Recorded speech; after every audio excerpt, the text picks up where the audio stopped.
Hello everyone, Praisedscooter here with another top 10 games of the year. 2017 has probably been one of more of the upsetting years, we'll say, with many things that I should not delve into on this video. The one thing 2017 did do, though, was games. And a lot of them. I know for a fact there are a couple games that were released this year that I wish I had the time to play so I could consider them for this list. Alas, there's only so many hours in the day. One thing I do want to make clear before we even start this list. These picks are just my personal picks for the top 10 list. If I didn't play the game, I can't really consider it to be part of this list. Remember as well that this is just my opinion. It is in no way a blanket statement on what was the best games from this year. So with all that put aside, let's dive into my top 10 games of 2017. Before we get into this top 10 list of games, I want to hand out some honorable mentions. These games are games that I played only recently, despite them being released in a previous year. A game that has had a lot of potential, but didn't quite make the cut for me. Or I feel I didn't play enough of the game to warrant it being in the top 10 itself. Starting off with, we have Mechazoo. This is a simple game about changing your animal to have different abilities to fit your needs for the situation. It's more in the aspect of a puzzle platformer, but with slightly unintuitive controls. That being said, the thing this title does is beautifully meshing a new robotic face with the natural workings of nature, both in the environment and in the characters you control throughout your adventure. Another honorable mention goes to Cluster Truck. This game takes this new trend that's been popping up with platformers of one hit, you're dead, start from the beginning, that has been coming about recently, but in a first-person 3D perspective. The part that a lot of the aforementioned titles do is use the clunky physics the game has to force that frustration that it's trying to promote. But in Cluster Truck, the player is not the one fighting the laws of physics, but rather your platforms are the ones making Isaac Newton roll in his grave. Another of the honorable mentions goes to Wonder Boy in the Monsters Trap. This game is probably the greatest example of how to take an old game and redo it and remaster it in HD. On the surface, the entirety of the game is point for point the Sega Genesis or TurboGrafx 16 game, to the point where you can dial back the graphics and the sound back to their 16-bit origins. And you lose nothing in the physics or how combat works. But the game has given us hand-drawn artwork and revisualizations of the backgrounds to properly convey what was happening in the developers' minds during the creation of the original game. And last but certainly not least is 100-Foot Robot Golf. This game is what happens when you give a child the concept of making a golf game, but the kid has been watching a lot of Power Rangers recently. The rules of 100-Foot Robot Golf are different than a traditional golf game. Lowest score does not win. First to get into the hole wins.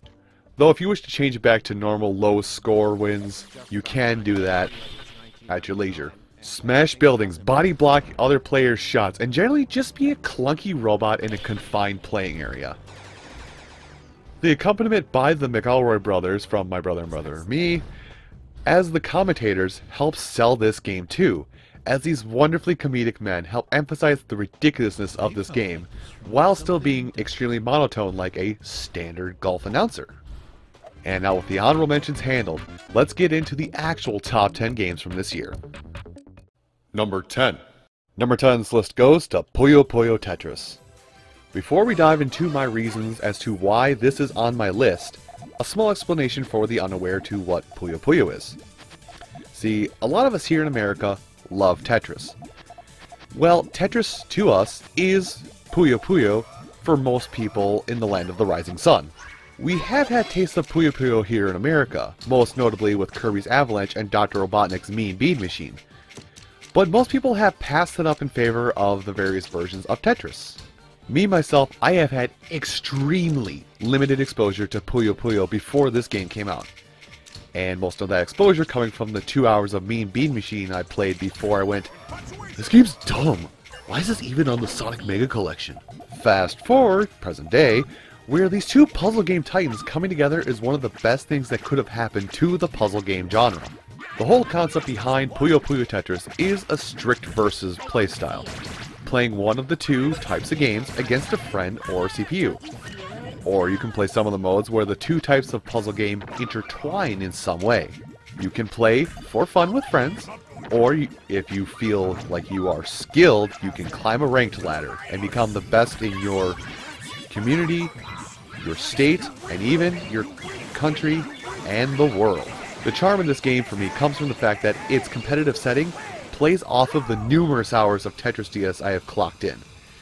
It builds on that primitive desire I have to be better at Tetris than others. That also keeps me interested in learning the Puyo Puyo mechanics. And as such, I have picked up some very minor, but some skill at Puyo Puyo. At the end of the day, Puyo Puyo Tetris is probably the best of puzzle games to date, and can even help you make friends and rivals alike. But, just a word of warning, be very wary if you come across somebody named Sarge online.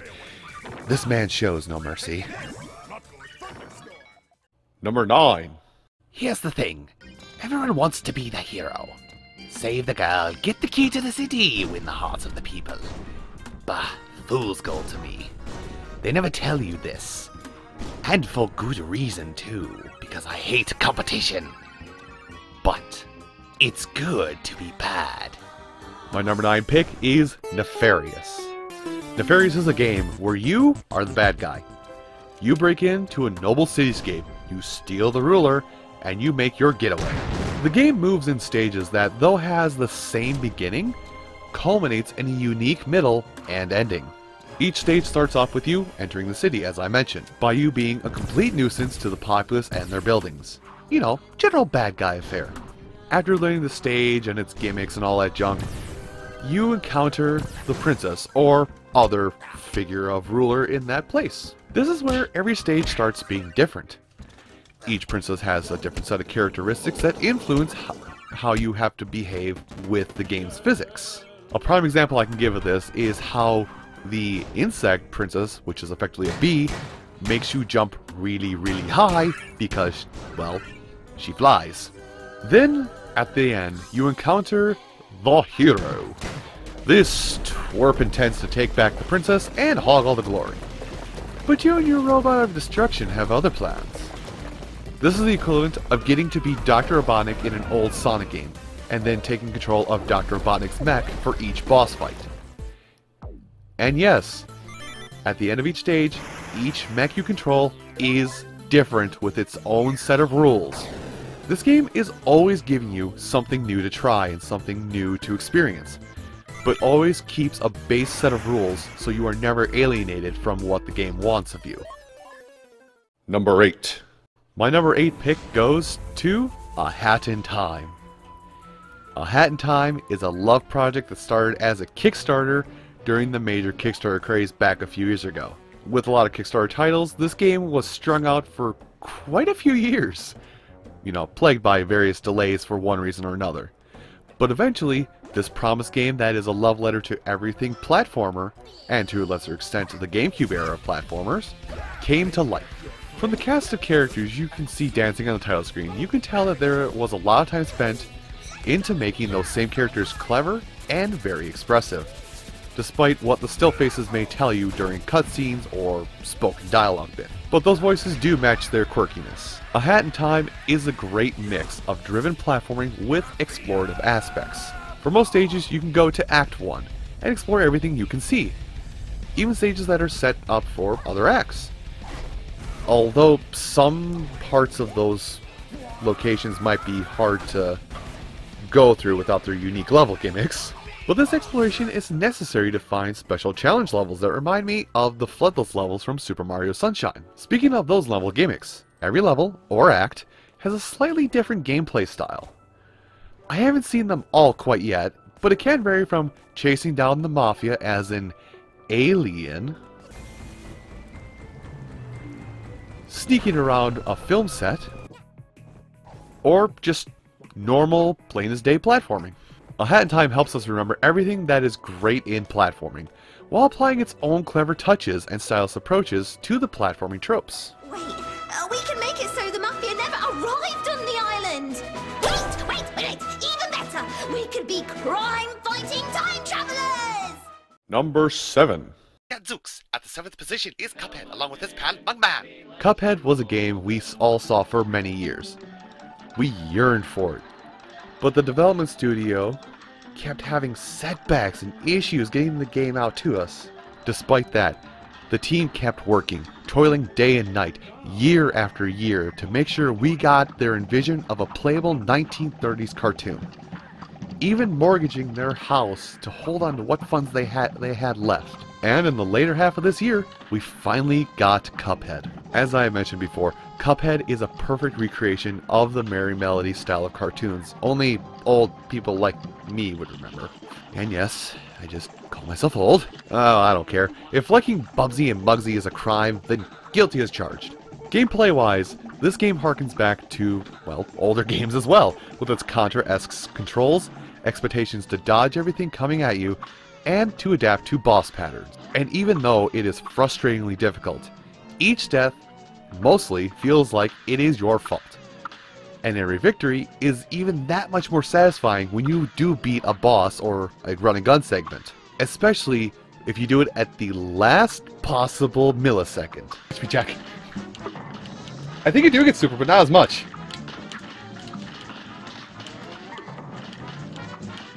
Because it's such a big object to bounce off of.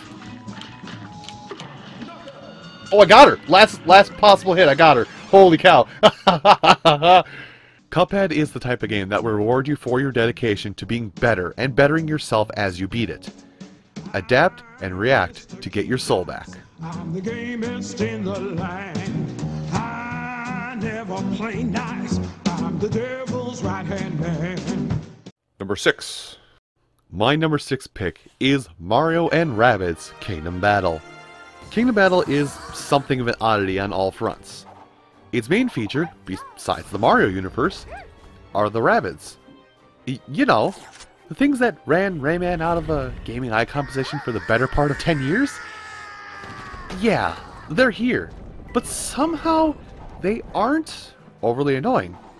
They are written to be agents of chaos, but they're not completely grating on the player.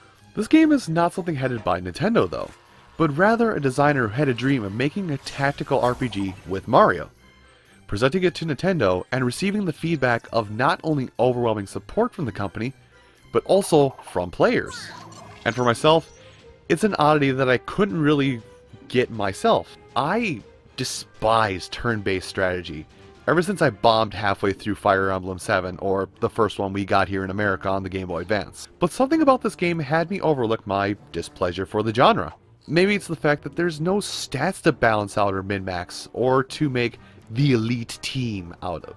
Kingdom Battle works as an introductory to the strategy RPG genre that is tooled in just such a way to turn the inept into, at the very least, competent at the genre. And the challenges offered could even make that same person an elitist. The thing I love, minus my newfound appreciation for the strategy RPG genre, is the writing, as well as the writing without words or dialogue writing. The nonverbal interactions and written text combined make this quite possibly the funniest game I've played in many years. From Bowser Jr. fighting with his daddy issues, to the Rabbids finding a way to cause chaos in every situation, is a charm that relates back to old Tom and Jerry shorts, and clever writing from other such old cartoons. With that being said though, Kingdom Battle is here just to make everyone happy, and it does so in spades. Number 5. Number 5 on my list goes to Shovel Knight, Spectre of Torment. So, why does Spectre of Torment get this position considering it could be seen as DLC for a game released years ago? Spectre of Torment may be based on the same lore that Shovel Knight was built on, but it plays like an origin story of the entire lore universe. Almost as if it was meant to be its own game. There's still a hub to go through, but no overworld to go through, and there's quirks within this overworld still as well. Unlike Shovel Knight, and to a lesser extent, Plague of Shadows, Spectre of Torment moves quite a bit faster. More skill and patience is required instead of a blind run-and-gun style that the former two games required. Proper timing is needed to get the biggest bang for your attacks and to combo them together fluidly. The part of this game I love more than the stylish actions you can perform is, as I alluded to, the story. I wasn't just throwing the word origin out there for flair. This game is a proper telling of what happened in the Shovel Knight lore shortly before the original takes place. You being the right-hand man of the Enchantress after she grants you new life, you must recruit the rest of the Order of No Quarter. And they aren't very willing to go along, so you must use some persuasion, we'll say. And throughout your adventure, you do learn of Spectre Knight's life before he was Spectre Knight. And you learn ultimately of what became of Shield Knight as well. As I have been pushing, the lore is this game's biggest selling point, as well as how good it feels to do all these fancy tricks, jumps, and platforming. Number 4. My number 4 pick goes to Sonic Mania. Let's set something straight here before we even get into this. Sonic Mania is a glorified fan game. A game that was developed entirely by fans, and has been given Sega's blessing to be considered an official game. This group of fans took their love of an icon, and not only made the source material more elaborate, but added in their own original concepts and content. Sonic Mania is a 16-bit love letter to fans, from fans. Every stage that the developers picked from the original Genesis games do have a purpose to the, and I'm using this next word very loosely, plot that gives the game a proper level progression. And even though these stages are just mostly copy-paste of the original source from one of the 2 acts, the other act completely changes the rules of the levels and introduces some mechanics. It even properly remixes the song into a tune that is either an entirely different song, an upbeat change to a slow tune, or makes this soothing mellow vibe. And of the stages that are completely new, the devs had some amazing ideas and followed the theming they brought to these levels with some magnificent polish. My personal favorite from these new sets of levels actually being Mirage Saloon. But repeating myself from a moment ago, Sonic Mania is a love letter from fans for fans. Number 3.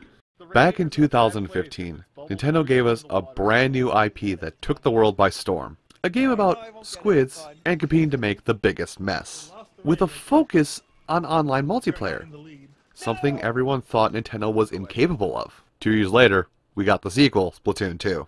Splatoon 2 took everything that made the original great and added so much more, but balanced everything that made it such a headache. I welcome this change as well, as I've somehow found this fluid movement between all the weapons in the game, instead of being stapled to 1 or 2 weapons that I always will use. Everything about the game is so much more fluid and so much more balanced. Even this late into the game's life cycle, there's no definitive meta or optimal playstyle, because the game is always updating and balancing. Even at the time of me writing this, and it's probably live by the time this video goes live, there's going to be a massive update for the game. This update balancing, like I said before, adding a brand new game mode, and even giving you some new cosmetics, for free of course. Though not entirely related to multiplayer, we the players actually got to drive a major plot point of the single player story this time around, where the winner of the last major Splatfest, or last major competition, was our guide for the single player campaign, and the loser, well, I'll let you guys find that one out. Nintendo even jumped onto popular trends from other shooters and introduced their own Horde mode, with their own rule set so that you never get used to the same weapon. I guess the randomized weapons help you learn about weapons you would never use normally. Though I've not played a lot of Horde mode, this has actually helped me understand newer weapons better. But what Splatoon 2 did was fix some of the problems that the first game had, added in some new mechanics to single player and multiplayer alike, and it feels like a completely new game under the same name. Number 2! Speaking of Nintendo, they have been going through great lengths to not only strengthen their intellectual properties, but also redefining and revitalizing well-established existing ones. And my number 2 pick, The Legend of Zelda Breath of the Wild, is a key example of such. Breath of the Wild is a return to what made the series what it is. Minus a slightly mandatory tutorial zone, Breath of the Wild drops you into the world, gives you a vague quest, says go, and then leaves you be. It invokes your natural curiosity. It makes you try some things that you're not sure if it will work, and surprises you constantly with its landscapes, spaces, challenges, creatures, and interactions. The thing about Breath of the Wild for me, I mostly expressed in the first paragraph, but it's that you can do things however you feel. After having technically 100%ed the game twice now, I had an enormous amount of choices and options both adventures I went on. Even after following the same path I went on the first time, I saw so many new things that still kept my interest, and new quests I could embark on to make me see Hyrule in a new way, even after my first 120 hours of play. If you don't ignore the major side quests to recover your memory, then you are treated to a wondrous development of Zelda's character, wherein she fights her destiny, questioning it the entire time, while pursuing other ways she can help her kingdom other than just being an embodiment of the goddess Hylia. Zelda is not just a damsel in distress, but finally shows some human flaws, and we see her desire to overcome them by any means necessary. The combat choices are all in your hands in this game as well. We've been playing so many games in the Zelda universe where your combat choices are shoot with bow or sword and board. Well, you now have the freedom of choice there too. You can sit out on a sniper's perch, picking off foes from very far away. Or, if it suits your fancy, going in for some stealth kills and being that one-hit wonder. Or my personal favorite strategy of bulking up and spinning around with a claymore, making everyone approach you sad and dead. Sad and dead. Breath of the Wild gives you the prologue and the epilogue and lets you write the story in between. A prime way that Zelda was originally delivered and hopefully will be delivered for time to come. Before we get to the actual number one on this list, let's go back through all the previous entries, recap them, and see if you can kind of tell where this list is going to go. At number 10 is Puyo Puyo Tetris. Number 9 is Nefarious. Number 8 is A Hat in Time. Number 7, Cuphead. Number 6, Mario and Rabbids Kingdom Battle. Number 5, Shovel Knight Spectre of Torment. Number 4, Sonic Mania. Number 3, Splatoon 2. And number 2, Legend of Zelda Breath of the Wild. Number 1!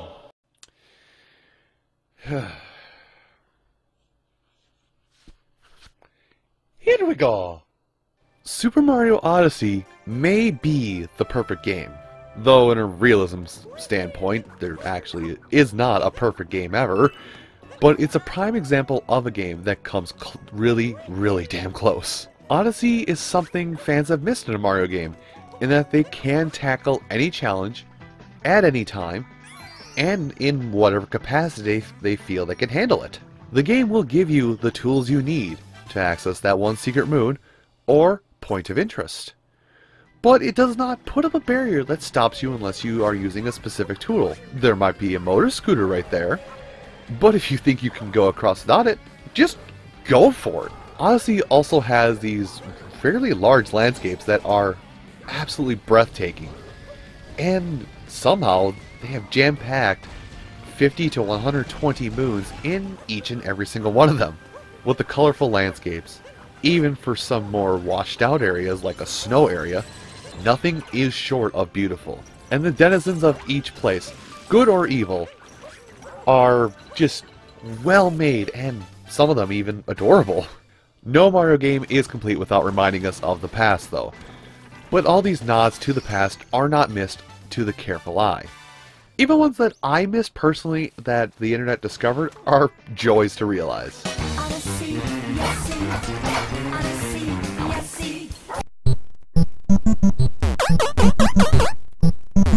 The game pushes more boundaries that previous games in the series had to use in the past. Mario isn't just a blank slate for players, but has a rainbow of emotions at its disposal. Collecting a moon doesn't kick you back to the start of a level. unless it's for a plot reason, and Peach may be a damsel in distress most of this game, but she ends up just going off on her own at some point, even to the end of leaving Mario behind with Bowser after the final fight. Super Mario Odyssey paints a smile on everyone's face, Nintendo fan or not. It's a treasure that may be difficult for Nintendo or any company to overcome in the future, but it is a game that is going to be incredibly hard to forget. I hope that you have enjoyed this video of my top 10 games from 2017. The Switch really came out strong this year, but it's not to say that other companies didn't have strong showings as well. And what about you? Did you guys have a top 10 list from this year as well? I would love to hear what you have to say about that. Just jump down to the comment section below and let me know. Or if you'd rather fight me about it, tell me why my list sucks. If you enjoyed this video, let me know with a like. Or even a dislike if you do not. I understand you can't please everybody. If you want to see more of what I put together on a daily basis, could I possibly persuade you to subscribe? I only occasionally make these one-off videos, but typically I upload a Let's Play style video at least once per day. Thank you all for your time, and here's to a great 2018.